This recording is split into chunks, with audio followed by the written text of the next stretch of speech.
Então vamos lá, gente. Bom dia a todos, tá? Tenhamos um excelente dia. Eu estou abrindo aqui a 23ª semana de Psicologia da Universo Campus Niterói, descortinando o universo psi. Então, agora pela manhã, o diretor Anderson Freire vai fazer uma sua fala, depois a professora Luciana Mourão e a professora Sandra Ricardo, que me ajudou aí, junto com os alunos, nessa comissão aí, para que esse evento fosse, saísse só de um ideal dos alunos e fosse para a prática. A sua palavra, Anderson. Bom dia a todos, bom dia a todos os alunos, todos os professores, todos os psicólogos, né, já parabenizando aí pelo dia que vai chegando do psicólogo. Fazer aqui uma reverência a todas as pessoas que perderam seus familiares ou tiveram alguma pessoa da família impactada, né? Estamos no meio de uma pandemia, estamos aqui podendo estar sem máscara, estamos em um ambiente virtual, mas não podemos deixar de pontuar que a gente vive no meio de uma pandemia, e que a prevenção, o cuidado, a vacinação é super importante.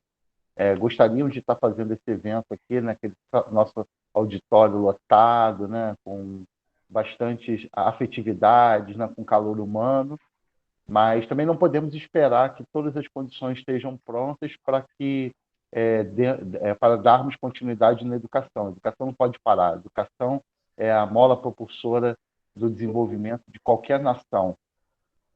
Então, eu fiquei muito feliz quando vocês tiveram iniciativa, né? Eu acho que tem que ter uma produção coletiva entre alunos, professores, direção. A formação é para vocês. Fico muito feliz de estar aqui com a professora Luciana Mourão, que é uma referência na área e pesquisadora da CAPES também, junto com a Renata, nossa coordenadora, e todos os professores. Então, assim, vocês aproveitem esse evento, se dediquem.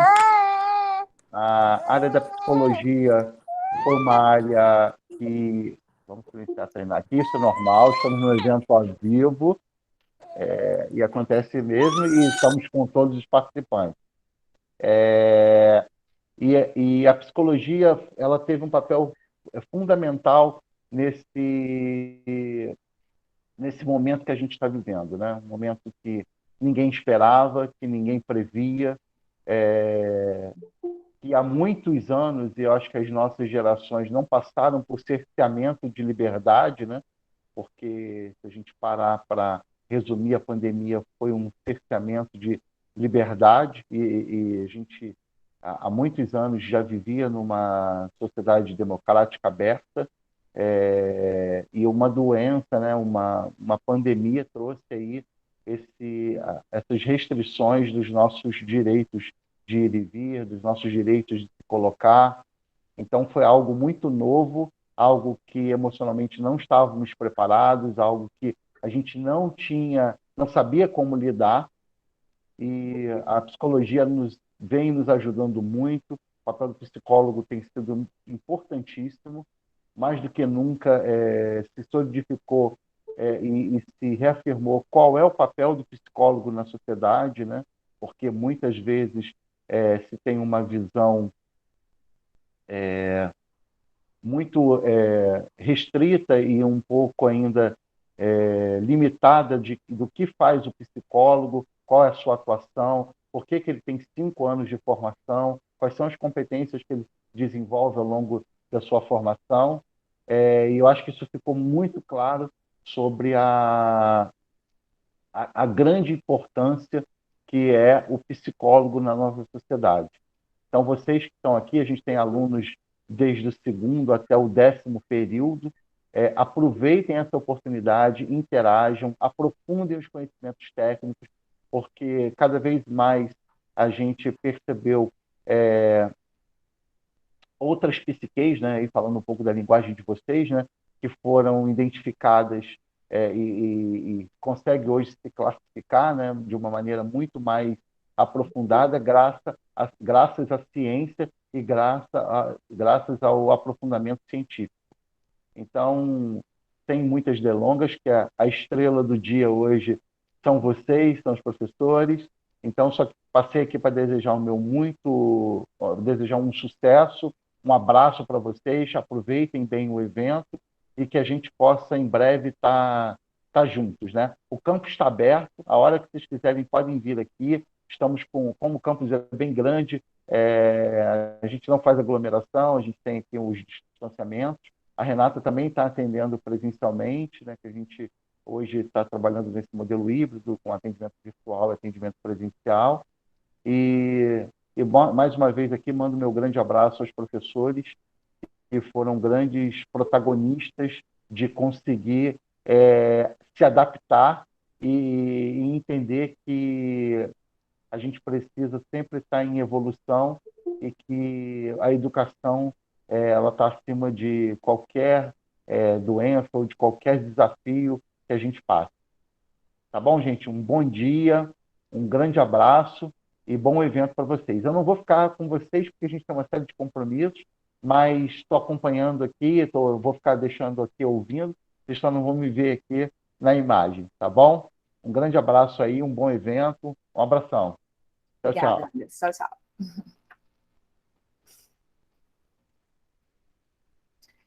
Professora Sandra, pode dar uma palavrinha e aí a gente passa para a professora Luciana? É sem som. Então, bom dia a todos e todas. Bom dia aí a minha coordenadora Renata, minha querida Luciana Mourão.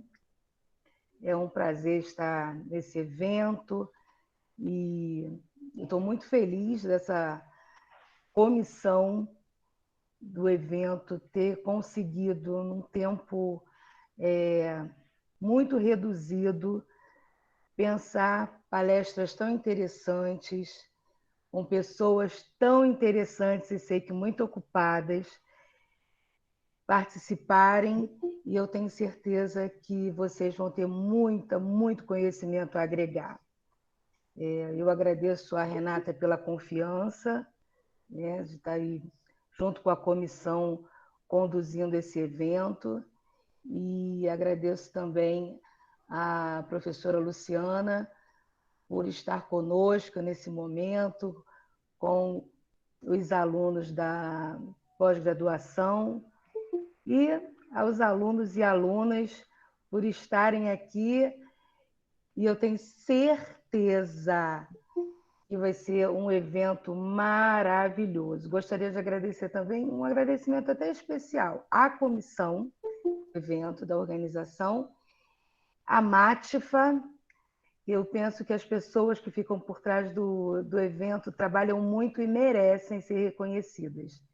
Então, vamos lá e eu espero que o nosso evento seja maravilhoso. Vai ser. Obrigada, Sandra. Professora Luciana. Muito obrigada, gente.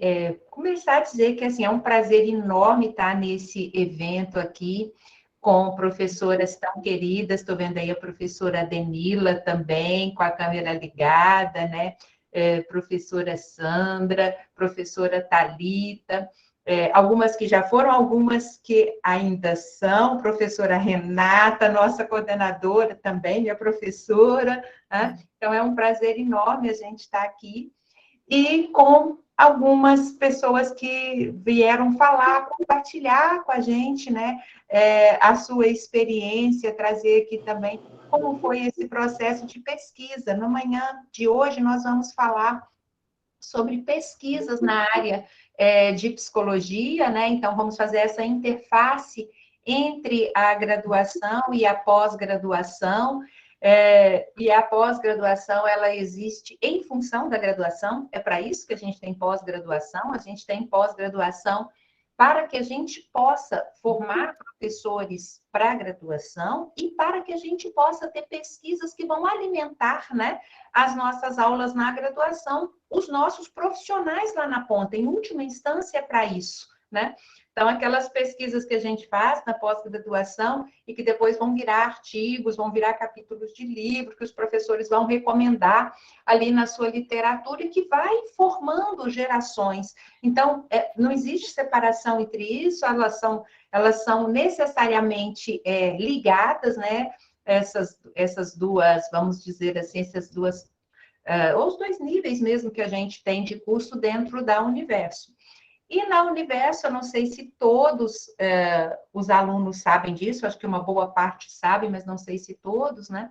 Nós temos uma pós-graduação de excelência, né? Avaliada como de excelência pela CAPES, concurso de mestrado, doutorado, avaliado como nota 5. E isso é muito importante de vocês saberem, porque vocês não precisam terminar a graduação para pensar em aproveitar que existe isso. Vocês podem fazer iniciação científica, vários de vocês já fizeram, muitos que foram para o mestrado começaram com a iniciação científica, e eu vou fazer uma apresentação muito brevezinha para vocês aqui, só dando um panorama, né, da graduação em psicologia, e trazendo alguns resultados, assim, breves, de algumas pesquisas, de alguns artigos que a gente já publicou sobre a graduação em psicologia, né?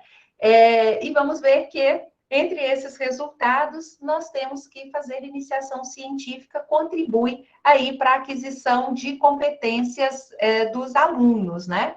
Eu vou compartilhar minha tela aqui com vocês, e aí a gente vai conversando, rapidinho, e em seguida nós vamos passar para as palestrantes de hoje, tá certo? Então, deixa eu apresentar aqui para vocês, e aí vamos ver se vocês já estão vendo a tela. Aqui. Já estão vendo? Eu vou só projetar. Sim. Né? A partir de agora eu não vejo mais vocês, mas vocês estão vendo a tela, estão me vendo, então tá perfeito, né? Nós temos a programação, então, nos próximos 3 dias, começando hoje, né? É um desafio, é uma honra também estar nessa aventura. E a gente tem, então, para hoje, né? Nós temos 3 apresentações. Nós temos a apresentação da Ingrid, que vai falar da pesquisa dela sobre afetividade na prática educativa. Nós temos também a apresentação da Patrícia Azana, que vai falar sobre as percepções de estudantes universitários sobre a vida na moradia estudantil, então, aqueles universitários que moram, né, nas moradias estudantis, como eles percebem, e também a da Cláudia, sobre pais e a vida escolar de seus filhos. Então, são temas bem diferentes, né? E à noite nós temos mais 3 outras apresentações, que já fica aí o convite para vocês, tá? Gente, agora é aquele momento, né? Ao vivo, live, tem isso. O moço está passando aqui na porta, a gente ouve um barulho, mas já ele está indo embora. Bom, vamos falar do panorama dos cursos de graduação em psicologia no país, né? Aqui a gente pegou alguns dados para falar da profissão de psicologia, né? Na profissão de psicologia, a gente tem um início, um start dela em 1951, mas é um start muito, assim, tímido, né? A gente começa com um número reduzido de inscrições, né? Algumas dezenas de inscrições, e a gente tem um primeiro boom, a gente começa mesmo com a profissão em 1974, né? Quando a gente tem 460 inscrições no Conselho Federal de Psicologia. Em 1975, um ano depois, esse número salta para 4.507, né? Então, nós estamos falando que no nosso país, né, nós estamos aí com 50 anos da profissão de psicologia, né? É um pouco mais de 50, se a gente considerar 1951 como marco, né? Mas se a gente considerar que nesse momento a gente só tinha algumas dezenas de inscrições no país inteiro, né, a gente vai ver que é na década de 70 que a gente, de fato, tem, assim, esse boom, né? Desde que se iniciou a profissão oficialmente no Brasil com o Conselho Federal de Psicologia, a gente teve 504.326 psicólogas e psicólogos inscritos. É claro que esse não é o número que a gente está falando desde 1951, muitas pessoas se aposentaram, outras, né, faleceram, essas pessoas não estão todas lá mais. A base atual é de mais de 363 mil. Eu falo mais que 363 mil porque esse dado é um dado de 2020, que é o dado mais atualizado que o Conselho Federal de Psicologia forneceu, né? Então, a gente tem uma base de psicólogos bem expressiva no Brasil atualmente, né? Somos aí 363 mil, né? E no site do CFP, há infográficos com a distribuição por UF e por sexo, né? Então, a gente vai mostrar isso para vocês também. Aqui é a série histórica de inscrições nos conselhos regionais de psicologia. O que a gente quer mostrar com essa série?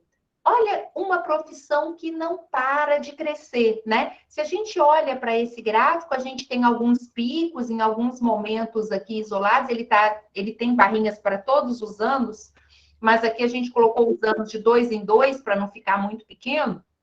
Mas se a gente observar, a gente tem um movimento ascendente, né? E bastante ascendente dessa profissão. Quando a gente olha todos os analistas que falam sobre profissões, entre as 10 profissões mais que tem uma tendência de crescimento nos próximos anos, né? Entre as 10 mais está lá a psicologia, né? De diferentes analistas, reportagens, a gente sempre vê isso. O Anderson comentou no início aqui do nosso encontro um pouco sobre isso, né? Agora, na pandemia, fica mais claro do que nunca essa importância do trabalho do psicólogo em diferentes frentes, né? Então, do psicólogo clínico, quanto a gente viu nesse momento de crise, o quanto as pessoas precisaram, mas também, né, do psicólogo das organizações, das escolas, o que foi fazer, por exemplo, essa transição em que a gente teve um longo, extenso período com crianças fazendo aulas de casa, né? E o suporte que foi necessário dar, quantas crianças passaram também por processos de adoecimento nesse período, né? E em todas, né? Vou dizer assim, em todas as faixas, inclusive os psicólogos escolares, não só em relação às crianças, aos adolescentes, né? Ou aos adultos que são estudantes, mas também em relação aos professores, que muitos precisaram de ter um suporte para lidar com esse novo momento. Então, na verdade, a pandemia, ela reforçou algo que já era uma previsão, que nessa nossa sociedade, né, onde a gente é cada vez mais complexa, cada vez mais acelerada, né, uma das profissões que, sem dúvida alguma, tende a continuar crescendo e ganhando espaço é a psicologia, né? Cada vez mais as pessoas precisam, né, desse conhecimento produzido pelos psicólogos, né? Aqui a gente tem um cenário no Rio de Janeiro, né? Uma distribuição no Rio de Janeiro, quantos somos no Rio de Janeiro, né? Então, no Rio de Janeiro, são 43.377 psicólogas, psicólogos, né? E quando a gente olha a distribuição, né, aqui por sexo, a gente vê que nós temos 37.453 psicólogas, né? 5.737 psicólogos, como eu disse, dados de 2020, né? No final do ano passado. Então, aqui a gente vê que temos uma ligeira mudança, já tivemos uma concentração de mulheres maior do que a atual, né? Então, quando a gente olha os inscritos nos cursos, mais recentemente, a gente tem tido um ligeiro aumento dos homens na profissão, mas ainda é uma profissão claramente, né, dominada pelas mulheres, né? Nós somos 84% do contingente atual, então é bastante coisa, né? Esta é uma informação que a gente também achou interessante trazer para vocês, que são aqui títulos, né, de especialistas no sistema conselhos de psicologia. Então, aqui a gente tem um percentual que não corresponde, tá, gente? Dizer assim, aos profissionais que estão atuando no mercado. Não corresponde, né? O que a gente tem aqui são especializações que o Conselho reconhece e que as pessoas fizeram. Então, são 12 reconhecidas pelo Conselho, pelo sistema, né, Conselhos de Psicologia, e a primeira é a psicologia clínica, esse é um dado conhecido, e, de fato, esse dado coincide com a atuação profissional, então, a maior quantidade de psicólogos atua na psicologia clínica, né? E nós temos também, nas demais, a psicologia do trânsito tem essa proeminência enorme, né? Porque a gente sabe, né, dos testes psicotécnicos, e eu sempre falo que aquilo ali pode parecer uma coisa sem importância, mas não é, é de grande importância e deveria ser sempre realizado desta forma, né? Porque ali nós temos um profissional da área de psicologia falando que aquela pessoa tem condições para dirigir sem causar riscos, danos a outras pessoas. Então, na verdade, não é uma coisa menor, ou não deveria jamais ser, né? E aí a gente tem as demais áreas, a psicologia hospitalar, a psicologia organizacional e do trabalho, neuropsicologia, psicologia escolar e educacional, jurídica, psicologia social, psicopedagogia, psicologia em saúde, psicomotricidade, psicologia do esporte. Como eu disse, isso aqui não reflete o percentual de atuação no mercado de trabalho. Por exemplo, psicologia em saúde, né, é enorme atualmente, né? Mas o que a gente tem é muita gente que fez especialização na clínica e vai atuar nessa área. Então, aqui são só as especializações que são feitas por esses profissionais. Aqui nós temos um conjunto de natureza das competências da formação em psicologia. Para todas as áreas, qualquer curso de graduação, a gente tem um estabelecimento pelo MEC, né? E aí via INEP, de quais seriam as competências necessárias para atuar naquela área. Então, há uma lista de competências, né? As competências listadas para a psicologia são 24, quando a gente fez a pesquisa eram 21, atualmente são 24, e elas se organizam em torno, né, desses 5 eixos aqui, né? Então, o primeiro é a análise do contexto e do campo. Então, quem está se formando em psicologia precisa ter uma capacidade de analisar o contexto de atuação profissional na psicologia, de analisar o campo, né, da psicologia, compreendendo as suas diferentes sub-áreas e também um pouco o que se espera para cada uma dessas sub-áreas. Não é estar preparado para atuar em todas elas, né? Não necessariamente isso, mas sim ter uma visão global desse campo. Precisa necessariamente ter competências ligadas à intervenção, porque a gente faz, né, a psicologia, ela é muito baseada em intervenção. Então, quando a gente está, por exemplo, na atuação clínica, aquilo ali é uma intervenção, mas não apenas na clínica. A gente também tem intervenção, por exemplo, na psicologia hospitalar, a gente tem também na psicologia escolar, na organizacional e do trabalho. Então, aqui é a intervenção mesmo do profissional, a atuação dele, né, nas intervenções. Tem um conjunto de competências que vão para o caminho da investigação científica. Então, nós estamos falando dessas competências que a gente desenvolve, sobretudo nos cursos de pós-graduação, né? E depois existe a carreira dentro dessa área, carreira como pesquisador, né? Tem o campo da avaliação, aqui nós estamos falando de avaliação psicológica, né? Então, todas as áreas que estão relacionadas à avaliação, aí a nossa querida professora Renata, né? Minha professora de psicodiagnóstico, por exemplo, né? Que vai estar aqui, e tantas outras disciplinas que a gente tem e que vai aprendendo ao longo do curso sobre avaliação, né? E temos, por exemplo, várias outras disciplinas que vão fazer interface, né, por todas essas competências. Elas não se encaixam exclusivamente, as disciplinas, a gente não as distribui em caixinhas aqui dentro. Pelo contrário, né, elas vão necessitar desses diferentes grupos ou categorias de competências, né, na maior parte das disciplinas.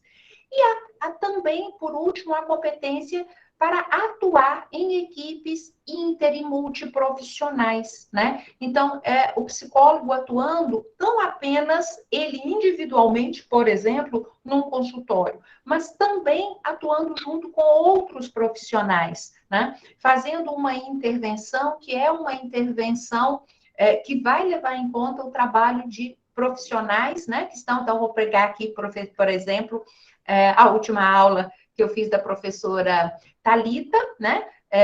Em psicopatologia, e ela estava justamente falando da importância dessa atuação multiprofissional, no sentido de que não é o psicólogo que vai dar conta de todas as questões que às vezes se apresentam no consultório. A gente pode precisar do apoio de outros profissionais, de um fonoaudiólogo, dependendo do caso de um fisioterapeuta, dependendo do caso de um psicopedagogo, e assim sucessivamente, né? Então, não apenas porque quando a gente fala da psicologia da saúde, quando a gente fala da hospitalar, fica muito clara essa atuação inter e multiprofissional. Mas a verdade é que a atuação inter e multiprofissional, ela acontece praticamente em todas as sub-áreas da psicologia, né? Aqui a gente trouxe resultado de 2 pesquisas que a gente realizou. Uma delas era sobre o ENAD, né, especificamente para o curso de psicologia. Então, a gente fez uma análise de 3 edições do ENAD, as 3 que estavam disponíveis quando a gente publicou esse artigo. E esses relatórios, o que eles apontam para a gente? Eles apontam competências para lidar com processos psicológicos individuais. Então, os estudantes na área de psicologia estão aprendendo bastante sobre os processos psicológicos individuais, mas eles apresentam uma dificuldade maior quando as questões requerem uma leitura contextual ou soluções relativas a processos psicológicos grupais e organizacionais. Então, esse é um ponto que chama a atenção em todos os resultados do ENAD, né? Porque a gente tem esses comentários quando eles fazem a análise global do ENAD, não a de cada instituição. Então, isso é um resultado geral para o Brasil, né? Então, a gente precisa se dedicar um pouco mais, né? E como estudantes de graduação, saber disso é muito importante, né? Então, porque a gente sabendo, a gente já vai prestar mais atenção se a gente também está desenvolvendo essas competências relacionadas, né, a essa leitura de contexto e também soluções que envolvem processos que vão além do nível individual. Os resultados das questões objetivas e discursivas do ENAD, eles apontam lacunas na aprendizagem dos estudantes, existem algumas fragilidades em aspectos epistemológicos e também de competências relacionadas à pesquisa científica, e isso é uma preocupação, gente, porque a gente precisa dominar, né, saber o mínimo de pesquisa científica, não para pós-graduação, não para ir, né, ou quem quer seguir a carreira de pesquisador ou se tornar professor. Não, qualquer profissional na psicologia, né? A psicologia é uma ciência, né? Então, é ciência e profissão. Então, se a gente não aprende um mínimo de pesquisa científica, né, e de aspectos epistemológicos mesmo, nós não teremos, ao longo da nossa carreira, a capacidade de fazer leitura de artigos científicos.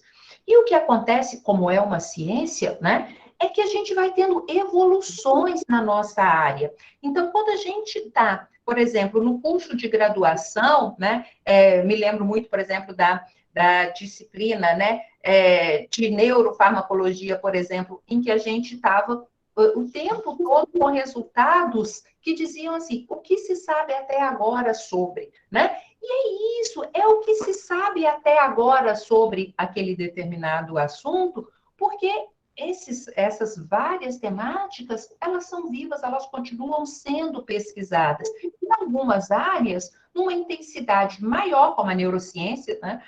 Numa intensidade maior do que outras. Então, se a gente se forma após 5 anos, né? E a gente não se atualiza durante a vida profissional, lendo artigos, fazendo cursos de especialização, fazendo grupos de estudos, né? A gente vai ficar com, não vou dizer apenas técnicas, porque, claro, as técnicas também melhoram, também evoluem, né? Mas a gente vai ficar com um conhecimento parado no tempo, né? Então, atuar ao longo de 30 anos, 40 anos, por vezes mais do que 40 anos numa profissão, a gente precisa se atualizar constantemente. E esta autonomia de ser capaz de pegar um artigo e compreender o que ele está trazendo e aplicar isso na nossa prática profissional é uma competência essencial para um profissional hoje em dia. Não só na psicologia, né? Mas na psicologia isso é muito forte porque nós somos claramente fundamentados em pesquisa científica. Um outro ponto da nossa pesquisa, né, é que a participação em iniciação científica e atividades de extensão fazem diferença na percepção de aquisição de competências dos estudantes. Então, os estudantes respondendo aqui eram as 21 competências, eles respondiam essas 21 competências. Esta foi uma pesquisa que a gente fez ao longo de 3 anos, pesquisando os mesmos estudantes. E a gente pegava esse estudante em diferentes fases do curso, né? Então, ele respondia aqui no 3º período, depois ele respondia lá no 5º período, depois ele respondia lá no 7º período, né? Então, olhando esta pesquisa longitudinal, o que a gente observou, dois comentários interessantes, é que, em geral, quem percebia ter mais competências desenvolvidas no 3º período também continuava percebendo isso no 5º, no 7º.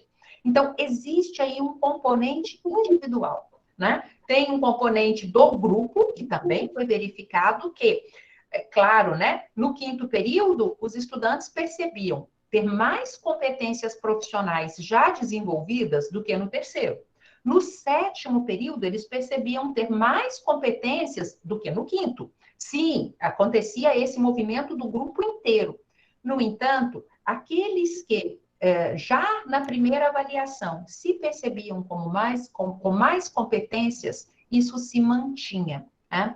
Já há estudos também que mostram, né, quando a gente tinha a avaliação do ENAD, pegando o score inicial e o score final, também isso acontecia não apenas nas instituições de ensino superior privadas, também nas públicas, né? Então, aquele que começa com um score maior, ele termina também com um score maior. Isso é uma informação muito importante para a gente, por quê? Porque isso diz que também depende do aluno, também depende, né, de nós estarmos fazendo a nossa parte para fazermos a melhor formação possível. Deixa eu esclarecer aqui, que talvez nem todos saibam, muitos sabem, porque são meus colegas aí na graduação, já vi vários deles aqui na tela, Luana, Lúcia Campos, vários, já vi vários aqui que são colegas, né? É porque eu sou professora na pós-graduação, hoje estou aqui como professora da pós-graduação, mas eu também sou aluna de graduação aí na Universo, como vocês, né? Então, sou colega de turmas de vários de vocês e tenho a honra, né, de ter alguns ex-alunos, como a querida professora Denila, que foi me orientando no mestrado e que foi minha professora já em 2 disciplinas, espero que tenha mais alguma aí com ela, que foi minha professora na graduação.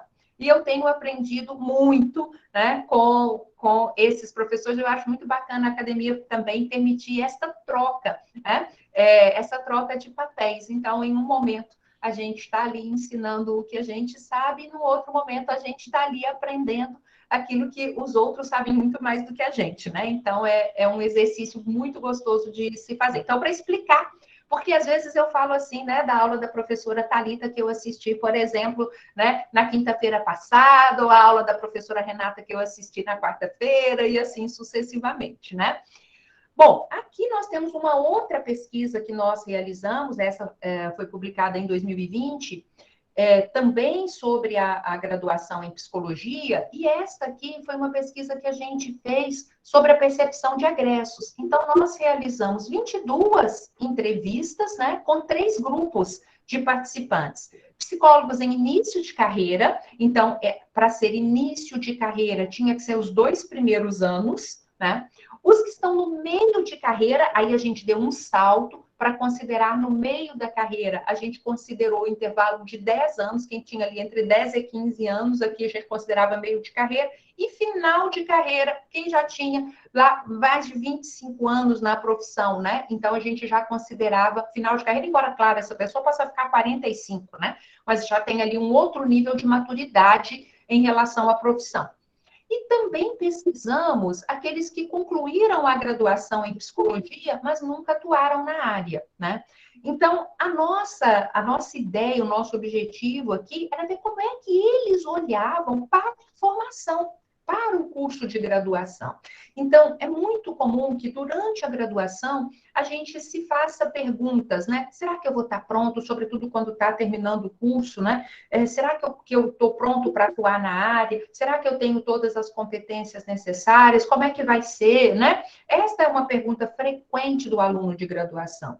Mas quando está lá, exercendo a profissão e olha para a formação, qual é o olhar que esse aluno tem? Né? E aí, o que a gente viu, né? A gente viu que tem, sim, críticas à formação, né? Existem muitas críticas à formação. Uma delas é que a formação adota uma perspectiva muito tradicional. Eu acho também que há algumas explicações para isso acontecer, né? Há também, há uma perspectiva tradicional, por exemplo, às vezes de uma ênfase maior em uma determinada área. Muitos se queixam, por exemplo, porque há uma ênfase muito maior na psicanálise do que em outras perspectivas, outras abordagens teóricas. Essa foi uma crítica que apareceu nas nossas entrevistas, algumas pessoas, não só uma, né? Outros sentem falta de mais prática na sua formação.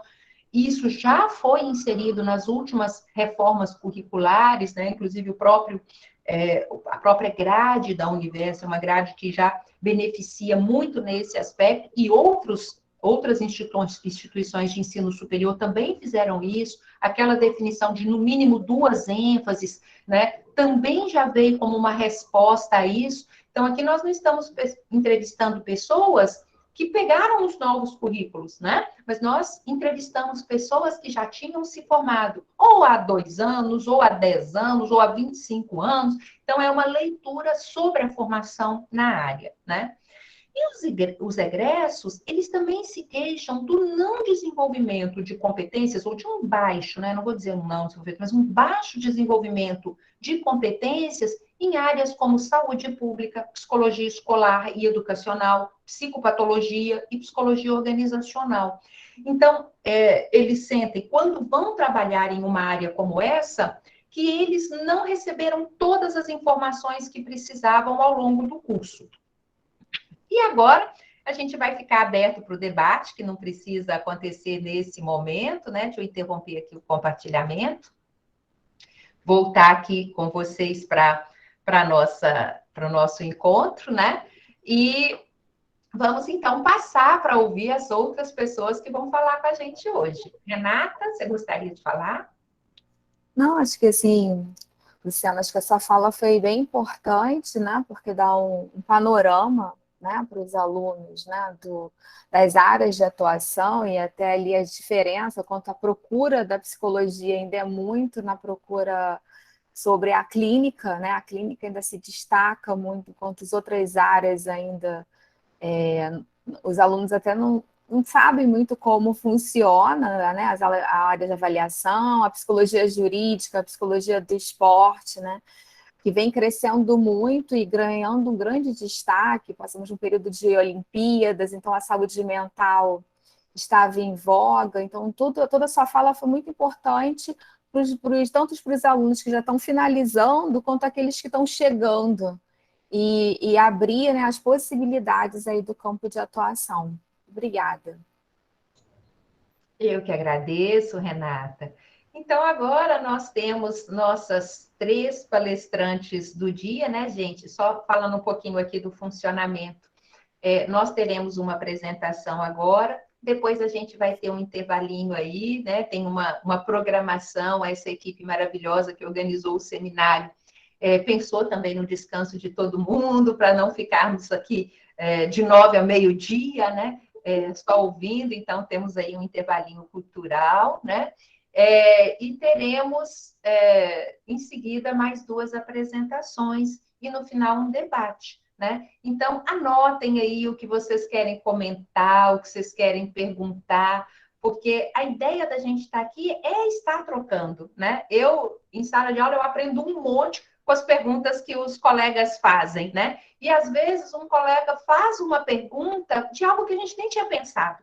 Então, quando o colega faz aquela pergunta, às vezes aquilo não era uma dúvida sua, porque você nem tinha pensado sobre aquele ponto de vista ou sobre aquela perspectiva, né? Então, a ideia é que a gente possa conversar aí ao final, por isso as apresentações ficarão em torno de 30 minutos, para que a gente tenha de verdade um momento de debate, tá certo?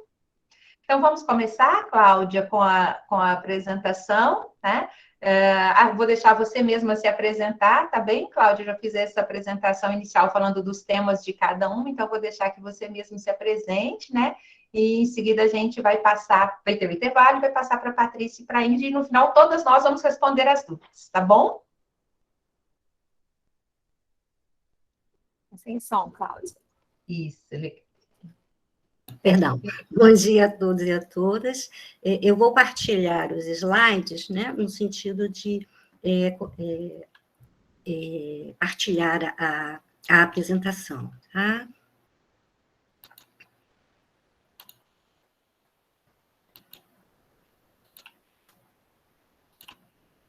Estão assistindo? Está aparecendo? Sim. Bom, Agora está. Só projetar. Não está projetado. Só projetar agora. sim. Tá? Então, bom dia. Meu nome é Cláudia Regina Barcelos. Sou psicóloga e mestre em psicologia social. Finalizei o meu mestrado esse ano na Universo, com a orientação do professor e doutor Pedro Humberto Faria Campos, né? E hoje eu tenho o prazer de estar aqui com vocês, partilhando sobre o meu processo de pesquisa, sobre a minha dissertação, que tem o tema, né, envolvido de como os pais participam, né, e interagem com a vida escolar de seus filhos, né? O que me motivou a pesquisar sobre esse tema foram as minhas observações.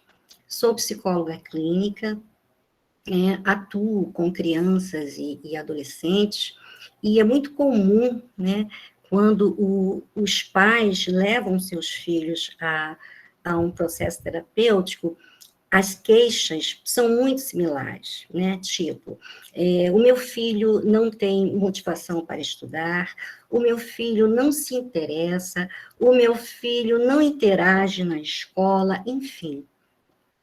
Essa responsabilidade, digamos assim, desses efeitos negativos, elas ficam muito sobre os filhos, né? E eu me questiono, até que ponto, né, está envolvido nesse processo a responsabilidade dos pais, né, e da própria escola. Enfim, né, e um outro motivo que também me motivou foi a escassez de pesquisas na literatura, tanto no campo das representações sociais, que foi a teoria que deu suporte à dissertação, quanto na área da psicologia de uma forma geral. Pesquisas que abordem esse tema de uma forma específica. Eu quero dizer que no campo da parentalidade e das práticas parentais, né, na literatura, atualmente, tem muitas pesquisas, né, o campo, tanto a parentalidade como as práticas parentais vêm sendo muito pesquisados. Porém, pesquisas que abordem esse tema específico, né, da relação com os pais, com atividades escolares de seus filhos, são muito escassas, né? Isso, digamos assim, comprova a relevância, né, dessa pesquisa, da minha pesquisa, e a contribuição que ela traz, né? E outro ponto muito importante também é o contexto da pandemia. No primeiro momento, o tópico relacionado aos efeitos negativos da Covid-19, eles não faziam parte da dissertação, né, do processo, do desenvolvimento da pesquisa. Porém, no meio do caminho, né, principalmente quando eu comecei a aplicar os instrumentos, a pandemia, digamos assim, surgiu, né, como essa avalanche de tudo novo, né, dentro de uma forma assim, bem dolorida, bem negativa, né, e eu precisei adaptar os instrumentos, né, para a forma online, né, e a narrativa dos pais, né, foi muito clara, né, muito presente, conforme eu vou mostrar para vocês no decorrer da apresentação, o quanto os efeitos, né, da pandemia se fazem presentes, né, em todos os sentidos, né, em todas as demandas, né, da sociedade, mas também muito presentes, né, no sentido da relação dos pais com a escola, dessa adaptação das aulas online, e toda a mudança, né, que trouxe, né? Então, eu apresento também um tópico que fala da parentalidade, das práticas parentais, dos efeitos da Covid-19. Agora, será que quem está falando aqui em relação à contextualização, né, tanto a parentalidade quanto as práticas parentais, elas vêm sendo muito pesquisadas na literatura, né? Souza e Fontella, 2016, eles citam, né, que a parentalidade, ela configura o contexto em que o pai e a mãe, a figura materna e a figura paterna, exercitam, né, elaboram os seus papéis. E que esse processo, ele agrega funções parentais, tanto no âmbito psicológico, cultural, material e social. E é esse processo que estabelece a qualidade da relação entre o adulto, a criança e também o adolescente. E isso é independente da estrutura familiar vivenciada no cotidiano dessa família. Em relação às práticas parentais, Alvarenga et al., 2019, ele cita que o processo de socialização da criança e do adolescente, ele é caracterizado como práticas de socialização parentais, né? Onde os pais, os cuidadores, representam a parcela mais significativa, né, do ambiente em que essa criança, em que esse adolescente é socializado, né?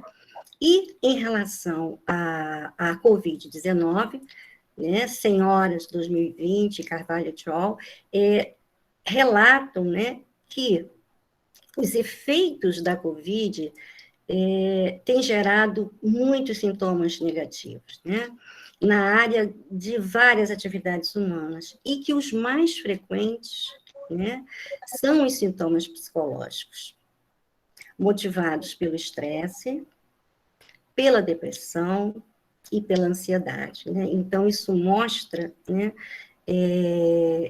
o quanto os efeitos, né, da pandemia vêm atingindo, principalmente, né, a área psicológica, né? E, assim, a literatura, nesse sentido, já apresenta, assim, vários trabalhos, várias pesquisas, né, que corroboram também com o que senhoras e outros pesquisadores estão citando, estão falando.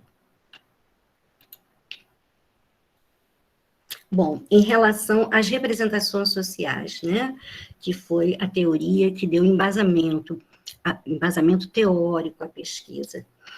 Para que nós possamos entender o ambiente em que nós vivemos, e isso é muito importante, né, ter esse entendimento, nós precisamos significar esse ambiente, né, significar esse dia a dia, esse cotidiano, né, para que possa ser mais familiar e também previsível.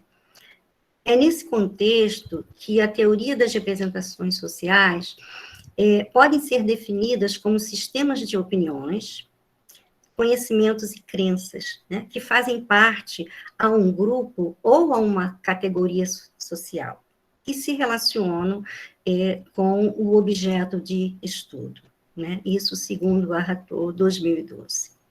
E em relação às representações sociais no campo específico da educação, Lima et al. 2008, eles apontam que as representações sociais, elas contribuem na compreensão dos significados que os pais atribuem à escola. E, desse modo, podemos entender que a interação dos pais com a escola, ela ocorre através de seus valores, das crenças e das atitudes, né? E que a partir desses valores, dessas crenças e dessas atitudes, são criadas representações, que para os pais não se limitam apenas à aquisição do conhecimento, mas também à construção dos elos de amizade e de socialização. O estudo, a pesquisa, ela foi dividida em 2 estudos. No estudo 1, foi trabalhado com uma entrevista semi-estruturada, composta por 9 perguntas abertas, e no estudo 2, ele foi trabalhado com a técnica de recorte e colagem do gibi, a TRCG. Essa técnica, ela é uma técnica relativamente nova, né, e que se apresenta como uma estratégia lúdica, na qual eu vou falar um pouco mais ao longo da apresentação.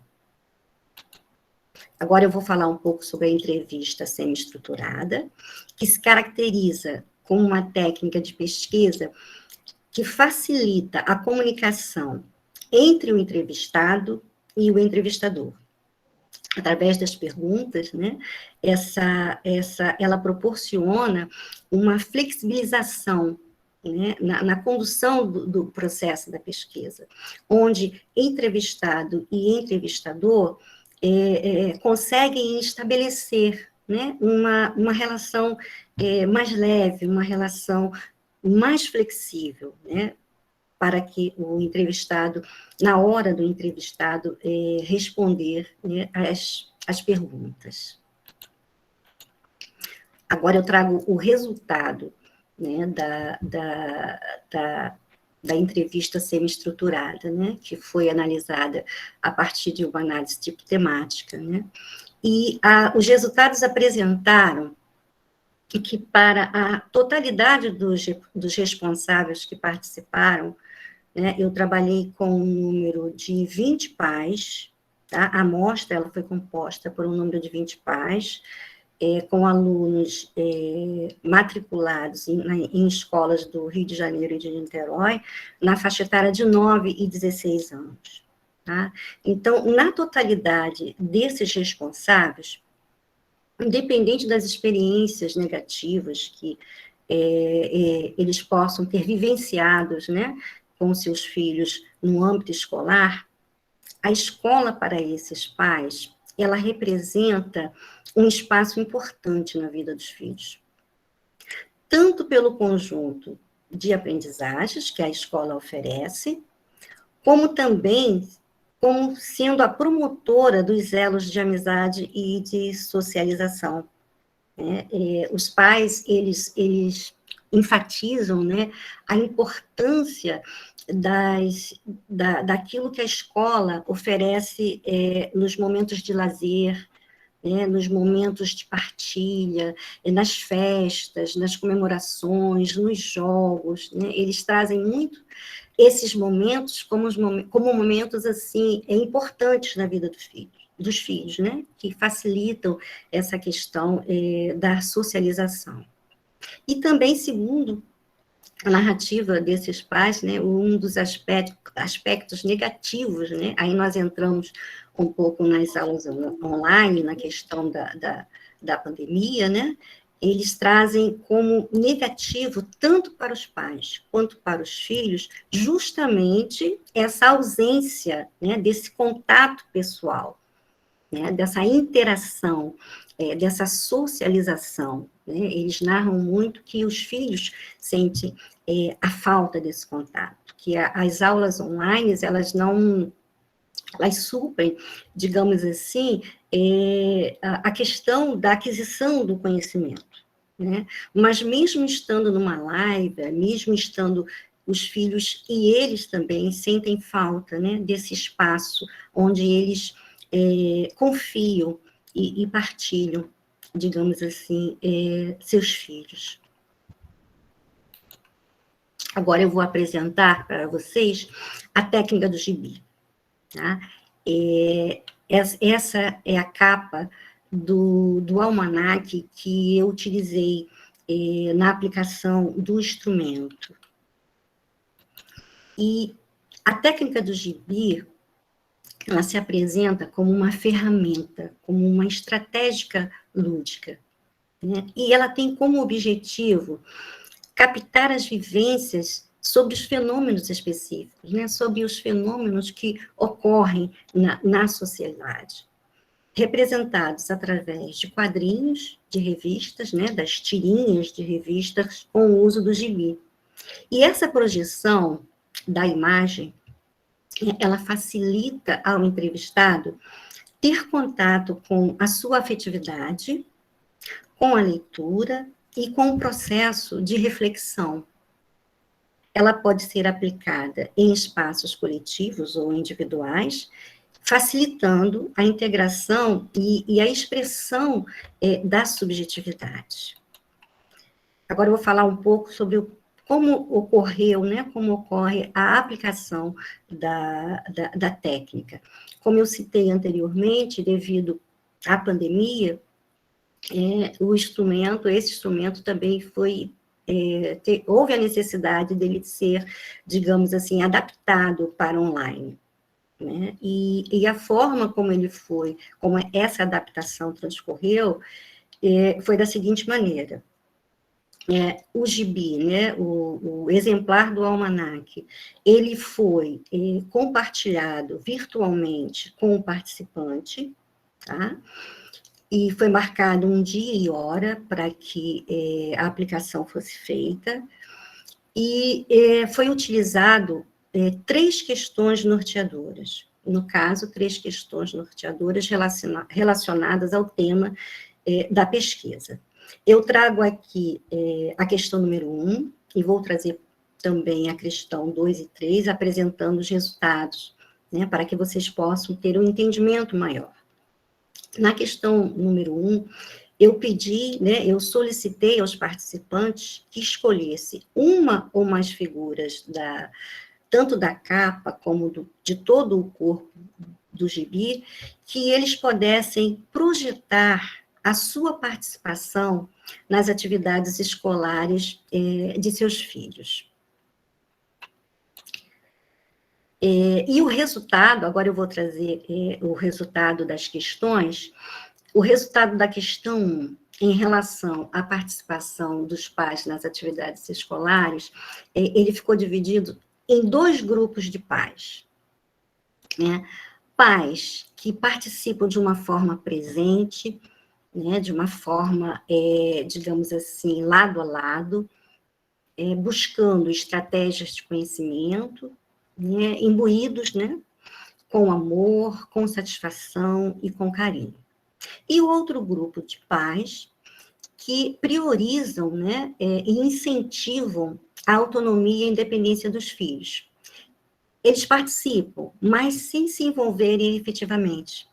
Na visão desses pais, participar à distância, sem interferir, é uma forma que eles encontraram de respeitar, de incentivar, né, o processo de desenvolvimento dos filhos, se fazendo presentes quando solicitados, né, como está aqui nessa tira, né, que foi uma das tiras escolhidas pelos participantes, na projeção da pergunta, né? Ele diz, olha, eu vou lado a lado com ele, caminhando, juntos, né?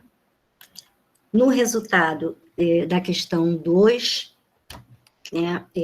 eu pedi que os pais escolhessem uma ou mais figuras que eles pudessem projetar o seu sentimento ao participar das atividades dos filhos.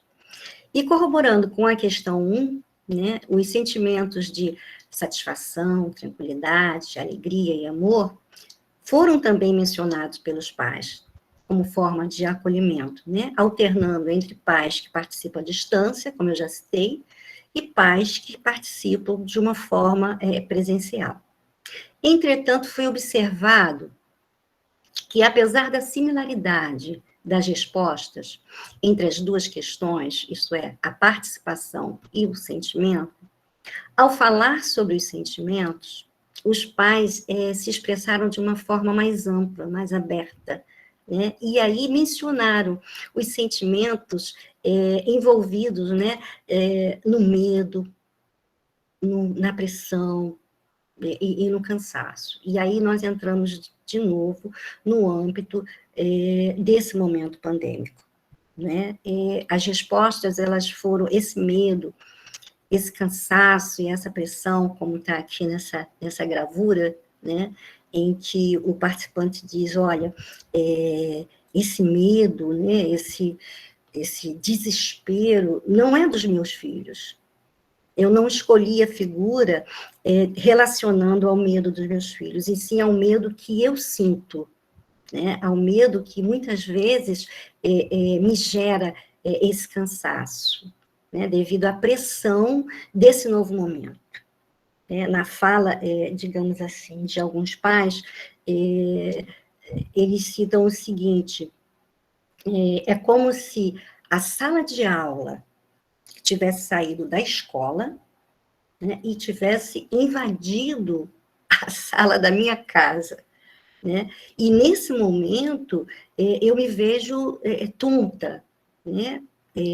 Pela pressão, pela sobrecarga de atividades, de precisar administrar, né, esse momento dentro de casa em que eu preciso me dividir entre as atividades domésticas, as atividades do meu próprio trabalho, que muitas vezes, em alguns casos, também se tornou remoto, né, e as aulas e o acompanhamento das aulas online do meu filho.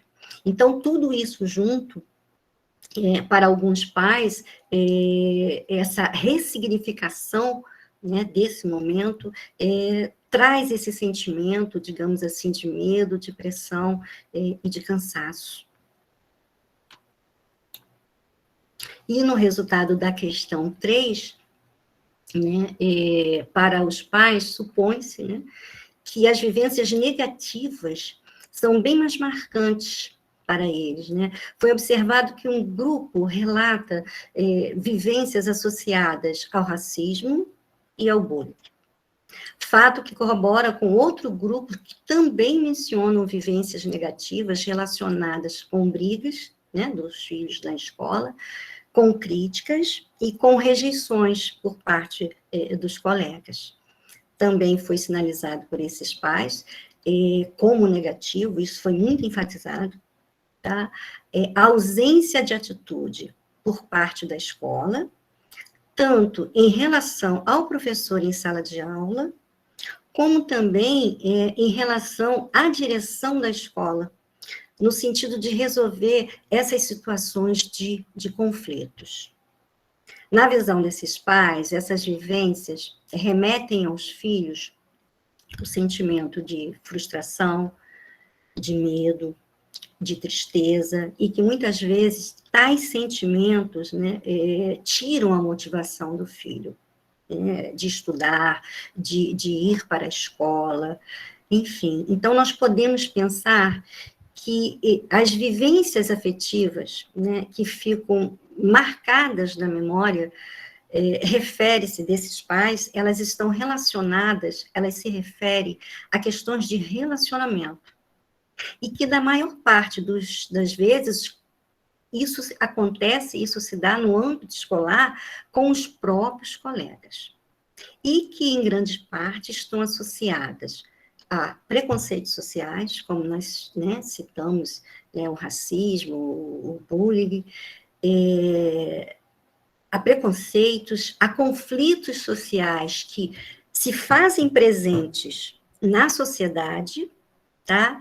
E que acabam impactando o universo da escola, né? Esses conflitos, esses preconceitos, eles acabam adentrando as portas das escolas, né? Gerando, digamos assim, essas vivências negativas, tanto para os pais, quanto para, digamos assim, os filhos. Agora eu trago a discussão sobre os resultados encontrados na entrevista pós-aplicação. O que vem a ser a entrevista pós-aplicação na técnica do gibi? Nós apresentamos, né, as questões norteadoras, é apresentado aos participantes as questões norteadoras, né, para que eles possam escolher, né, possam dizer o que os levou à escolha das tirinhas, e após esse momento, é perguntado aos participantes como foi para eles, digamos assim, participar desse momento.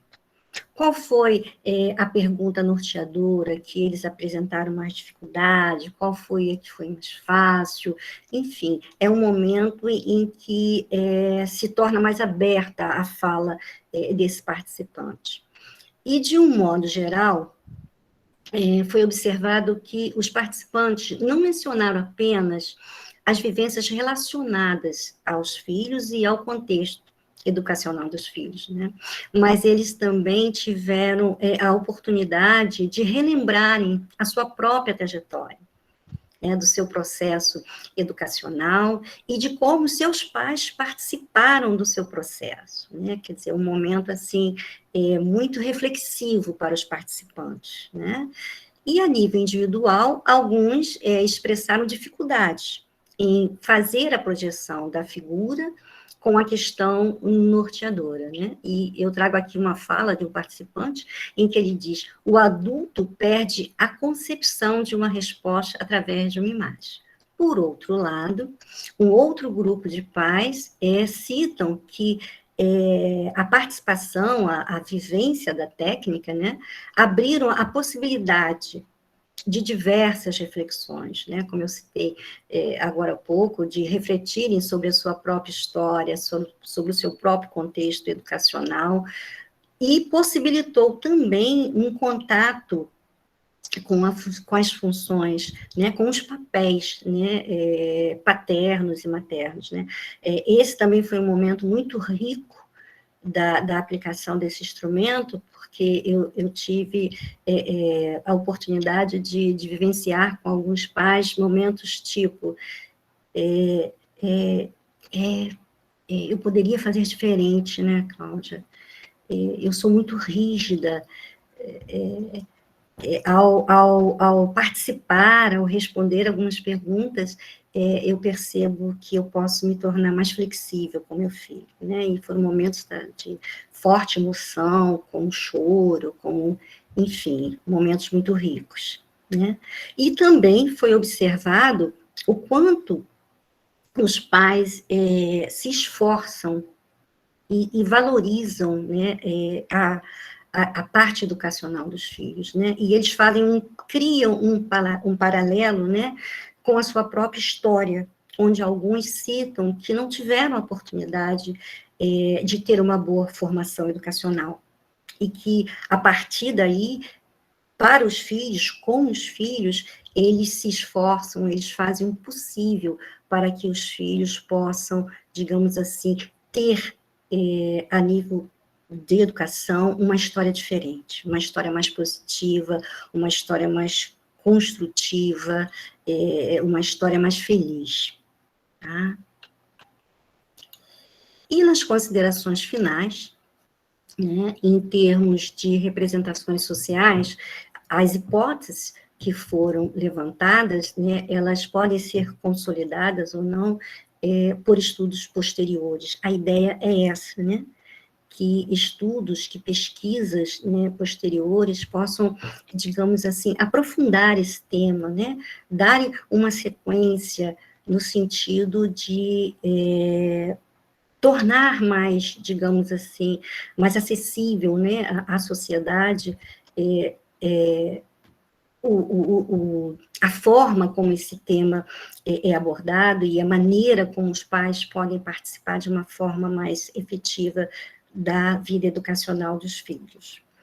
Tá? E, primeiramente, como eu falei, em relação à escolarização, né, podemos supor que existe uma representação consensual acerca da complexidade da escola, nesse novo momento, no momento atual, no aqui e agora, e da sua valorização como necessária. Né? Isso ficou muito claro, muito pertinente, né, de um modo geral. E o quanto a escola se tornou muito mais rica em experiências, né, e também mais exigente em relação à participação dos pais. Para os pais, a riqueza e a importância da escola, né, não está só no processo de, digamos assim, do conhecimento, né, o processo de socialização é muito assim, enfatizado, ele é muito mencionado, né, dos valores e das interações que os filhos estabelecem, né, no âmbito escolar.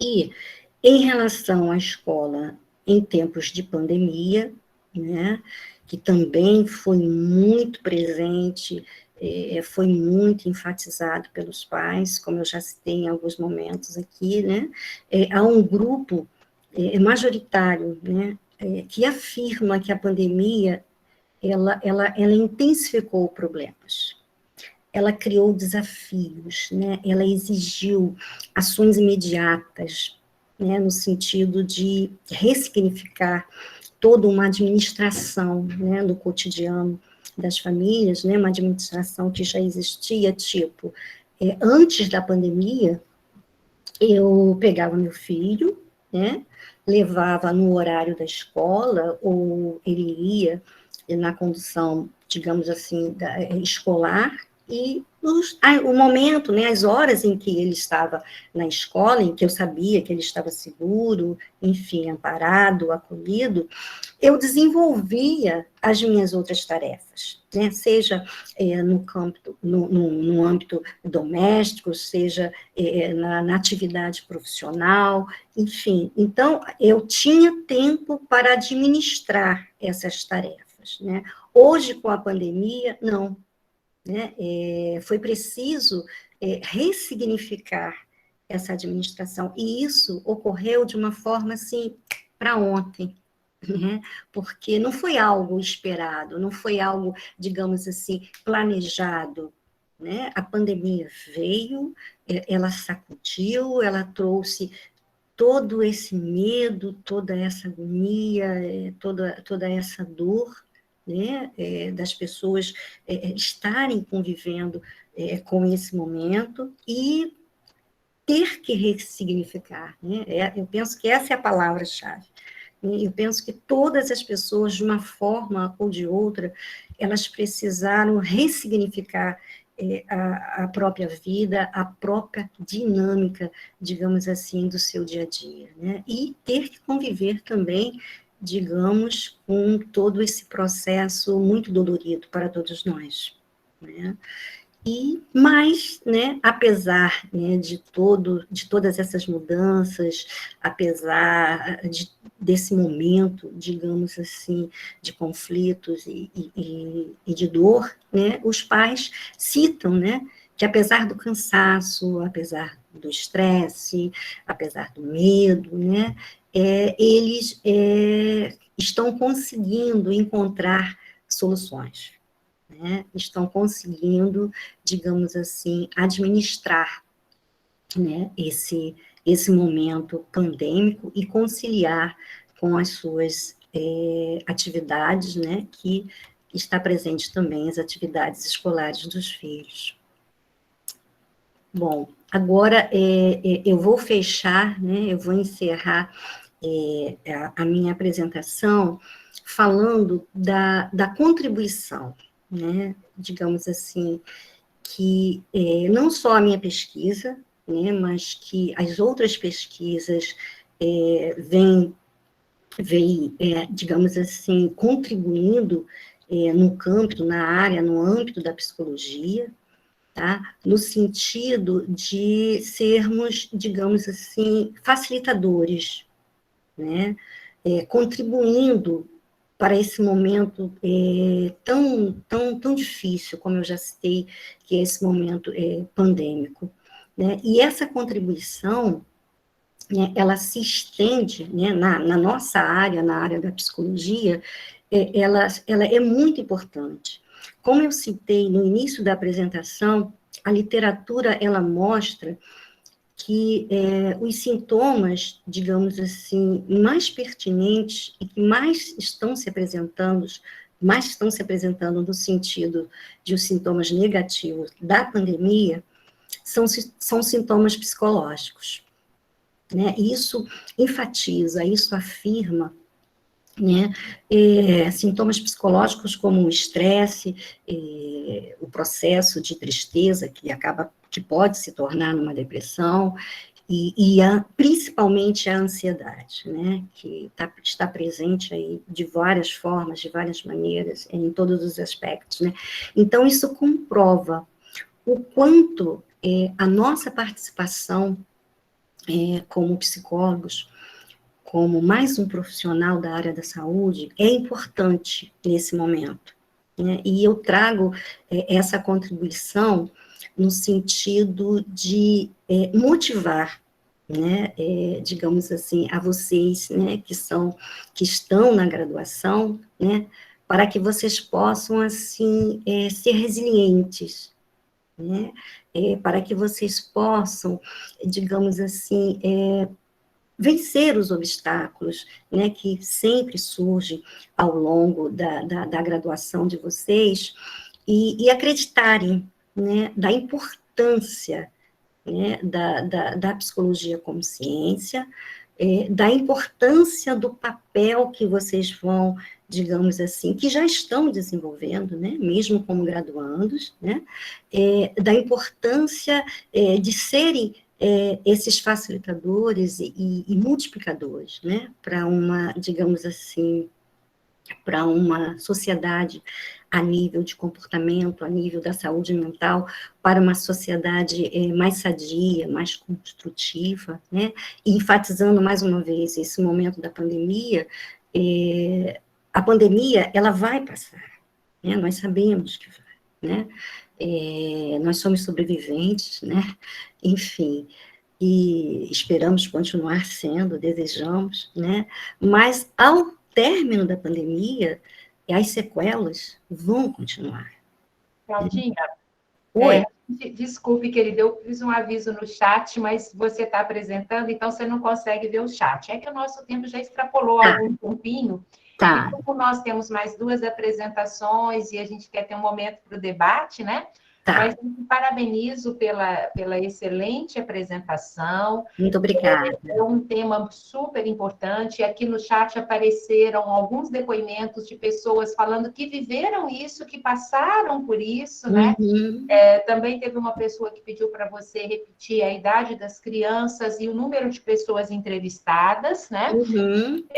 Essa é uma pergunta pontual, não para o debate. Mas muita gente comentando no chat, muita gente te parabenizando também. Muito obrigada.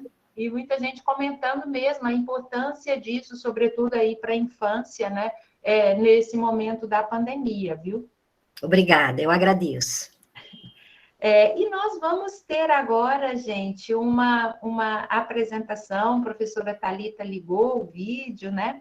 E é dela mesma, ela enviou para a gente um vídeo, se a professora Thalita quiser falar, antes ou depois do vídeo, Thalita, só me faz aí um sinalzinho. Eu estou com ele aqui preparado para projetar aqui, colocar para todo mundo assistir. E já vou fazer uma recomendação que a querida Paloma que é aluna aqui, organizadora também do evento, me pediu para lembrar todo mundo de, nesse momento do vídeo, usar o fone, que faz muita diferença na qualidade. Então, para vocês terem uma experiência completa com o vídeo, para quem estiver assistindo, né, colocar o fone no momento do vídeo. Você quer falar, professora Thalita, agora ou ao final do vídeo? Podemos ir direto para o vídeo? Perfeito. Então, vou projetar aqui para vocês, tá? Quando eu projeto eu não vejo, então, Renata, se por acaso tiver qualquer problema com som, alguma coisa, você vai precisar me falar, tá bom?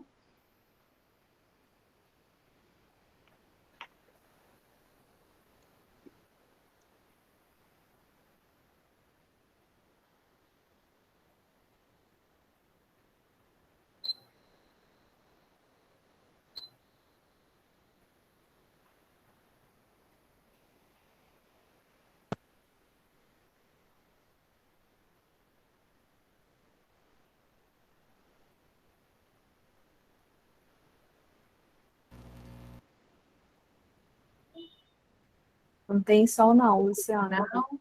Não. É interessante, porque para mim tem. Deixa eu ver se eu consigo aumentar. Luciana, você precisa colocar. Você está passando direto do YouTube? Tô. Precisa compartilhar como uma aba da internet, uma guia, alguma coisa assim.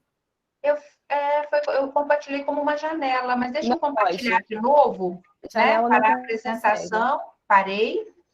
Agora, como uma guia. Pronto. Isso, agora vai ser como uma guia. Porque para mim tem som, viu, gente? Eu vou até... Aqui está no máximo. Meu som está no máximo, tá? Então, eu vou projetar novamente agora como uma guia. Vou começar do início, tá?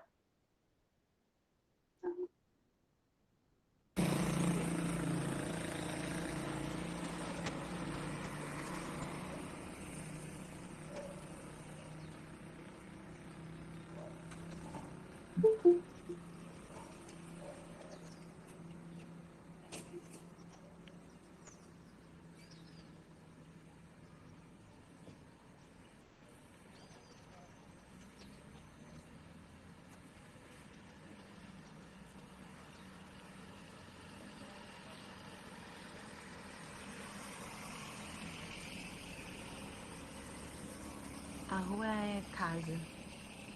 É casa para muita gente.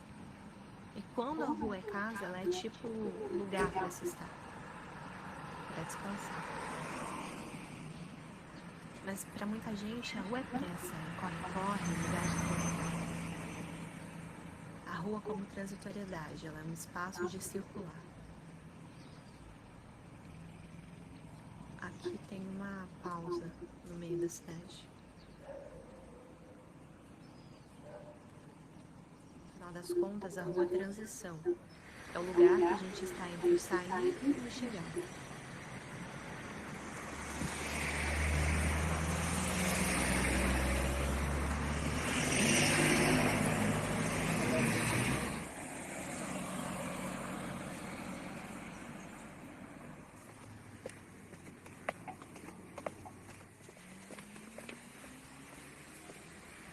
A pé, muitas vezes, eu apresso o passo para não demorar muito, para chegar mais cedo no trabalho.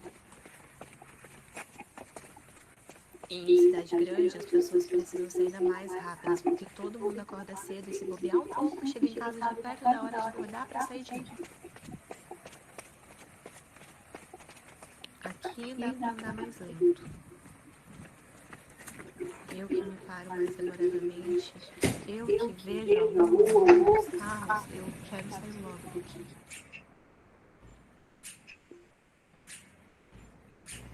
A rua não me respeita. Às vezes ela também é violenta. Luciana, desliga o seu microfone. A microfonia.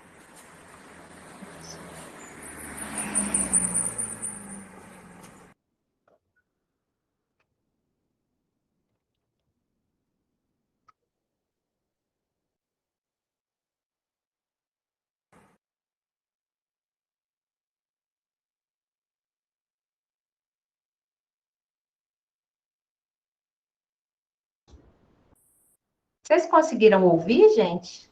Tava dando microfonia, Luciana. Aí só ficou baixo, porque o seu microfone tava Ligado? Mas se eu Ligado. desligar meu microfone, vocês vão ouvir? Porque eu pensei que, como vocês estão ouvindo do meu som, se eu desligar o meu microfone, vocês não vão ouvir. Vão ouvir?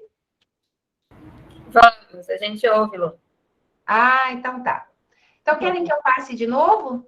É melhor, não é? Melhor, melhor. Se deu microfonia, vocês vão ter problema. Então, vou passar novamente, tá? Deixa eu ver se eu volto aqui. Se ele volta aqui. Não, então, eu vou pegar novamente do link.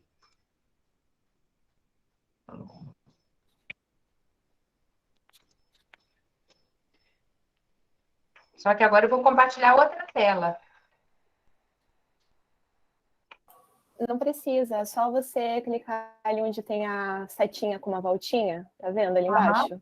Aham. Isso, ele vai repetir. Ah, então tá. Vou clicar aqui. Só que agora ele já está na minha outra, deixa eu só parar esse para não... Pronto, aqui ele vai repetir. Assim que ele começar, eu vou desligar meu som, tá? Não voltou. Clica então em cima da... aí, obrigada.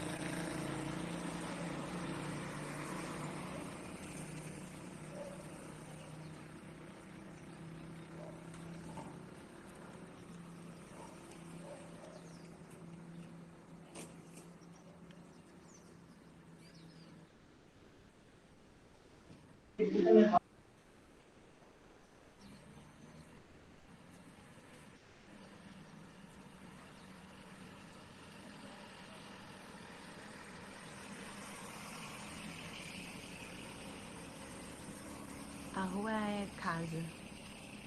É casa para muita gente. E quando a rua é casa, ela é tipo lugar para se estar, para descansar. Mas para muita gente a rua é pressa, corre-corre, lugar de corre. A rua como transitoriedade, ela é um espaço de circular. Aqui tem uma pausa no meio da cidade. Afinal das contas, a rua é transição.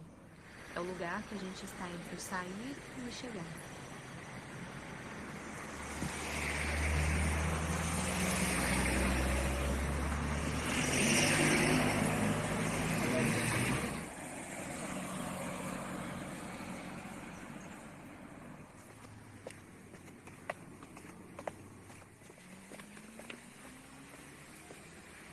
A pé, muitas vezes, eu apresso o passo para não demorar muito, para chegar mais cedo do trabalho. E em cidade grande, as pessoas precisam ser ainda mais rápidas, porque todo mundo acorda cedo e se bobear um pouco, chega em casa já perto da hora de acordar para sair de novo. Aqui dá para andar mais lento. Eu que me paro mais demoradamente, eu que vejo a rua, o morro, os carros, eu quero sair logo daqui.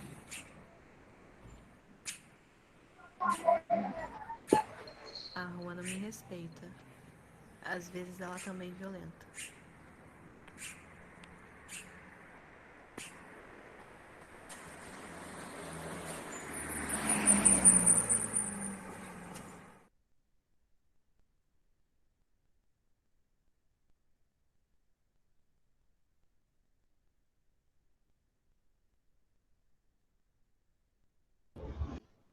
Deu certo com o meu microfone desligado? Todo mundo conseguiu ouvir? Perfeito. Professora Thalita, é tão lindo o vídeo, quer comentar? Posso falar um pouquinho com vocês? Então, esse vídeo, gente, ele é fruto de um projeto em que a gente estava pensando sobre os diversos modos de se estar na cidade, né? Infelizmente, o vídeo oficial ele não ficou pronto. Então, o que eu mostrei para vocês é uma provinha, foram algumas performances que a gente fez na rua, pensando nesse momento de pandemia, né? Então, como vocês podem ver, a gente estava de máscara, e nós fizemos várias intervenções na cidade, mas sem contato direto com o público, apenas utilizando do espaço e das pessoas, dos carros, do movimento da cidade que estava ali. Eu posso compartilhar com vocês depois o link, sim, gente. Teve uns microfones que abriram no meio, acho que por isso dificultou um pouquinho também de vocês ouvirem, mas o mais interessante, eu acho, do trabalho é como esses sons se misturam, assim, por isso que eu pedir para as meninas pedirem para vocês usarem o fone, porque quando a gente consegue ouvir ele com um som, fica bem alto, bem evidente, a gente vai ver que tem vários sons da cidade que se misturam junto com esses corpos, enfim. Acho que a nossa ideia era passar um pouquinho sobre isso. Quando o vídeo estiver pronto, eu fico aqui na promessa de passar para vocês o oficial, o nosso resultado final do trabalho, tá? Mas eu passo sim. Parabéns, Thalita. Obrigada. Um fone faz total diferença, assim, do barulho que você vai falando no vídeo, uma percepção que a gente no dia a dia, né, os órgãos dos sentidos se habituam com o barulho e a gente não consegue identificar. Com certeza o fone faz muita diferença, exatamente para ficar junto essas duas coisas que, inclusive, é uma das coisas que quer se mostrar com o vídeo, né? Como é que a gente transita nesse espaço ruidoso, como é que é esse estar, né? E as outras pessoas ali, os tempos de cada um, realmente eu acho que o som faz uma diferença muito grande para isso ser captado, né? Gente, olha só, nós vamos fazer um intervalo de 5 minutinhos para não atrasar, para todo mundo esticar as pernas, beber uma água, né? E vamos voltar 10h42 com a próxima apresentação, a apresentação da Patrícia, né? Em seguida da Ingrid. Eu vou pedir que Patrícia e Ingrid, que seja realmente uma apresentação de 30 minutinhos para a gente ter um tempinho para o debate, 25 minutos, no máximo 30, para que a gente tenha um tempo, né, de abrir, quem quiser perguntar, a gente tem esse tempo da interação, tá bom? Então, só 5 minutinhos, 10h42, a gente está de volta, tá? Nem precisa sair, tá, gente? Pode deixar aí desligadinho o microfone e 5 minutos todo mundo inicia, tá bom?